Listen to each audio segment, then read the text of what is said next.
동산교회 시간. 이 시간 말씀에는 물된 동산교회 담임 조병선 목사님입니다.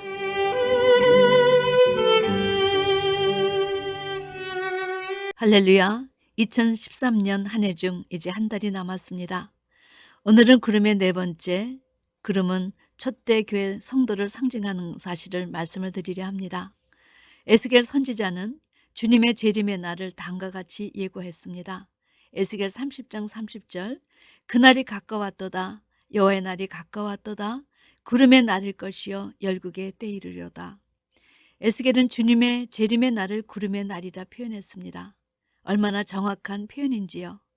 우리 주님께서 영광 중에 재림하실 때 그분을 믿고 따르던 주 안에서 죽은 자들이 죽음에서 부활해서 공중에서 그를 영접하여 구름대처럼 함께한 것을 보고 구름의 날이요 열국의 때라 표현한 것입니다. 말라기 선지자는 이 날을 큰 날이요 두려운 날로 표현했습니다. 왜냐하면 마지막 심판은 폭풍과 구름 심판이 있을 것이기 때문입니다. 에스겔 1장 4절, 내가 보니 북방에서부터 폭풍과 큰 구름이 오는데 그 속에서 불이 번쩍번쩍하여 빛이 그 사면에 비추며 그 불 가운데 단새 같은 것이 나타나 보이고, 에스겔은 북방에서 이스라엘을 침략할 군대가 오는 것을 폭풍과 큰 구름으로 표현했습니다. 하나님은 북방의 바벨론을 진노의 막대기로, 분한의 몽둥이로 사용하셔 하나님을 불순종하는 이스라엘 백성을 치셨는데 큰 구름은 심판을 상징한 것입니다. 마치 예수님의 입에서 나온 이양검으로 세상을 심판하시듯 장래 심판은 말씀 심판이기 때문에 구름 심판이라고도 하는 것입니다. 마지막 심판은 말씀 심판, 구름 심판이라는 사실을 잊지 마시기 바랍니다.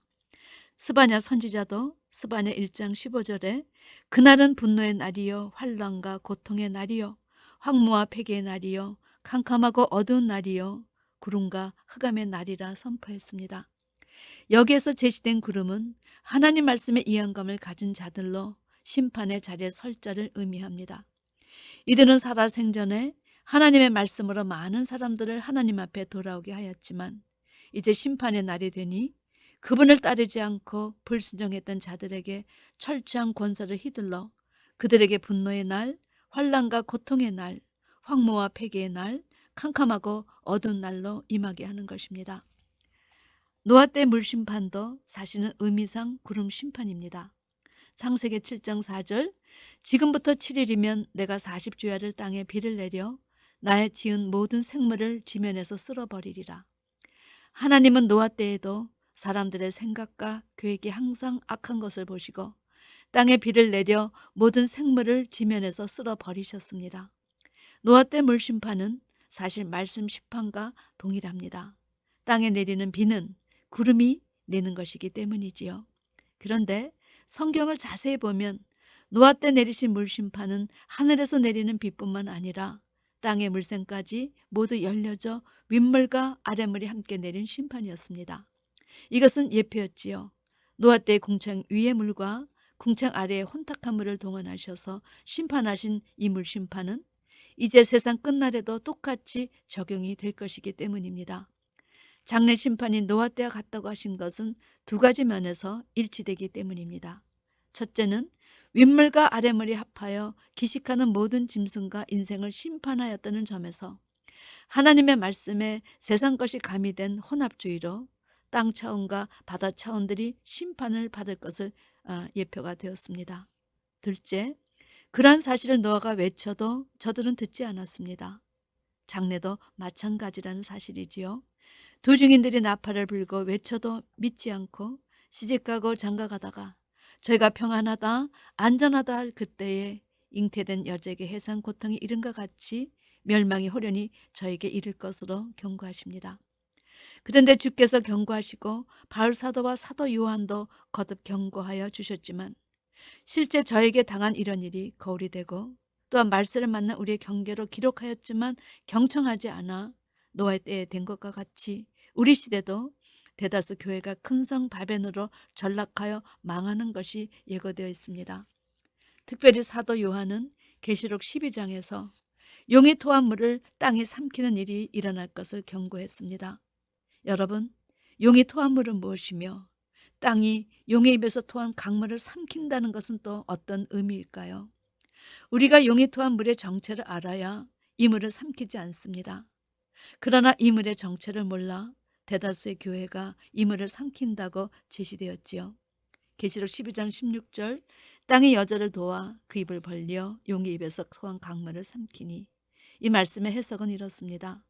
성경에 제시하는 물은 윗물과 아랫물 두 종류를 하셨으니 하나님의 말씀은 윗물이요 용이 토한 물은 세상의 것으로 바로 세상의 철학, 인본주의, 물질주의, 혼합주의, 이성주의, 세속주의, 종교다원주의를 가리킵니다.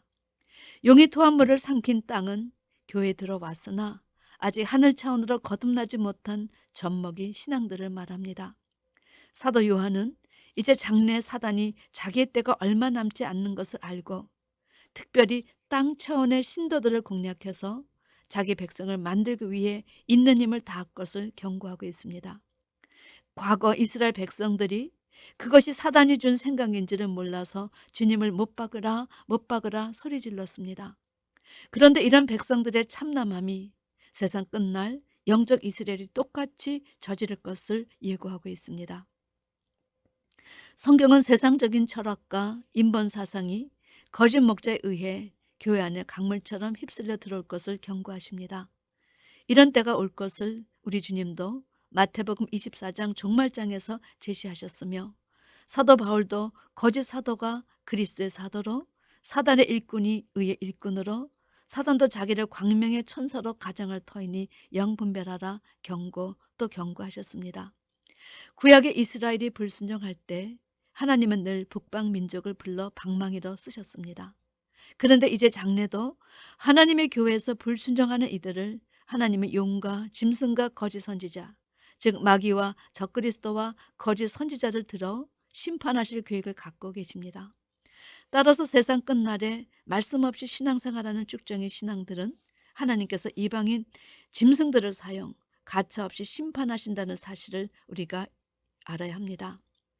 하나님은 이미 더러운 영혼은 더러운 영들에게 심판하신다는 뜻을 정하셨습니다.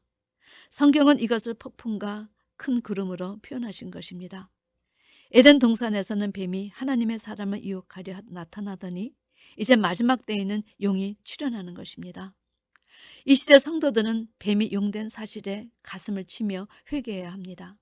그만큼 하나님의 백성들이 뱀에게 많이 먹혔다는 이야기요. 하나님의 백성이 대다수 흑차원이라 먹힘을 면치 못했다는 이야기이기 때문입니다. 창세기 3장에서 하나님은 선악과를 먹인 뱀을 저주하시어 종신토록 흙을 먹어라 하셨는데 그 말씀대로 사단은 하나님의 말씀을 경외히 여겼던 자를 다 먹어치운 후 마지막 불못에 던져집니다.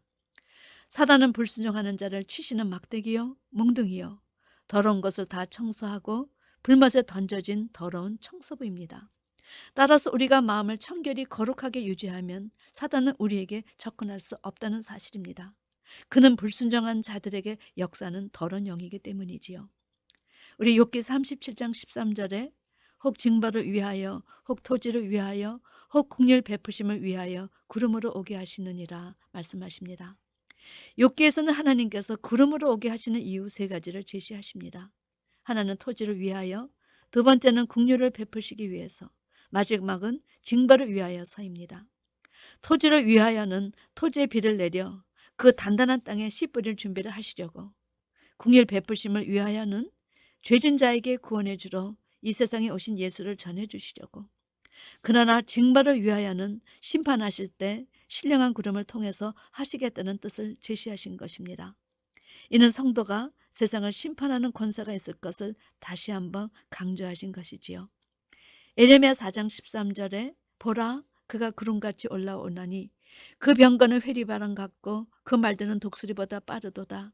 우리에게 화 있도다. 우리는 멸망하도다 하리라. 에레미야 선지자는 그가 구름같이 올라온다 하였습니다. 여기서 구름은 심판의 도구로 쓰인 바벨론의 군사들을 의미합니다. 그런데 그 병거는 회리바람 같고 그 말들은 독수리보다 빠르도다.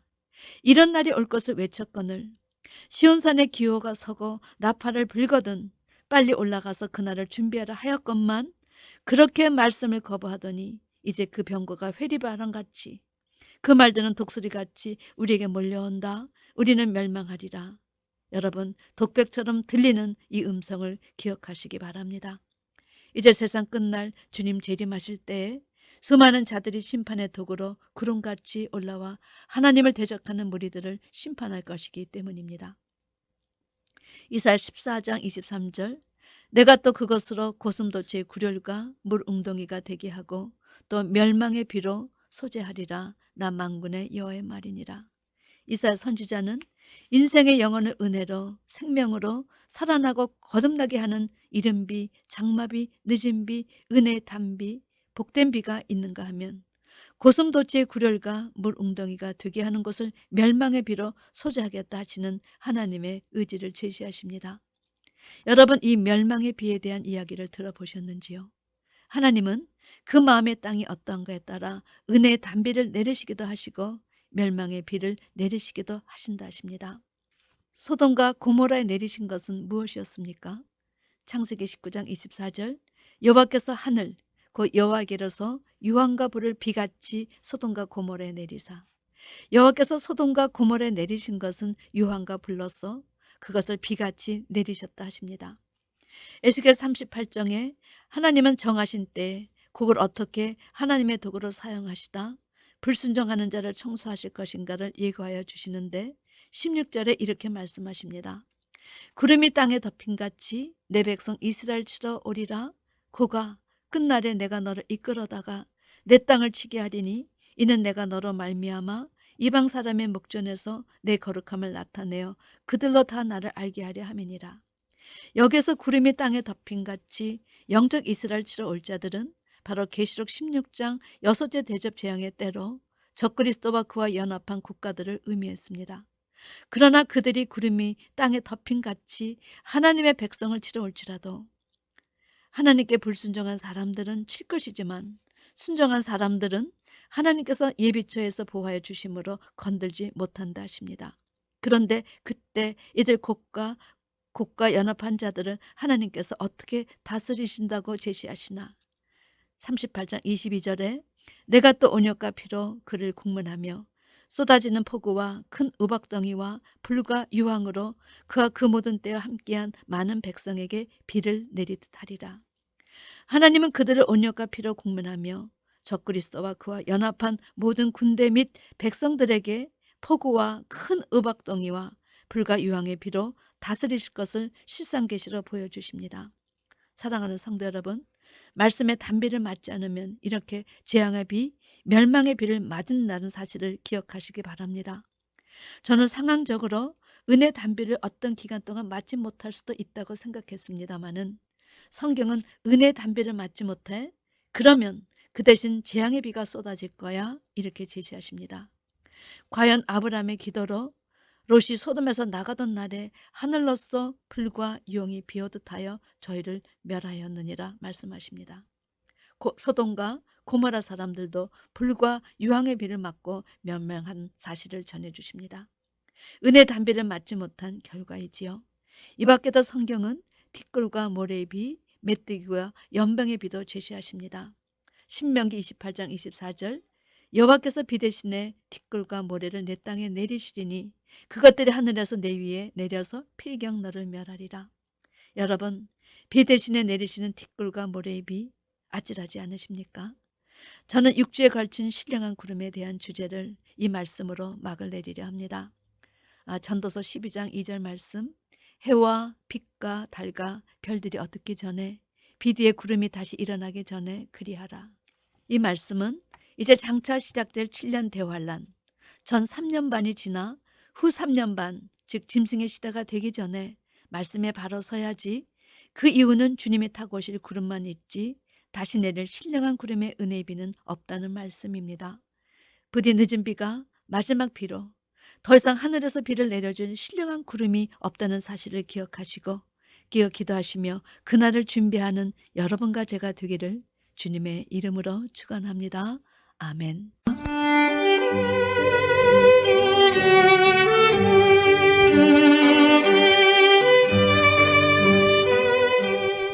지금까지 말씀에 물된 동산교회 담임 조병선 목사님이었습니다.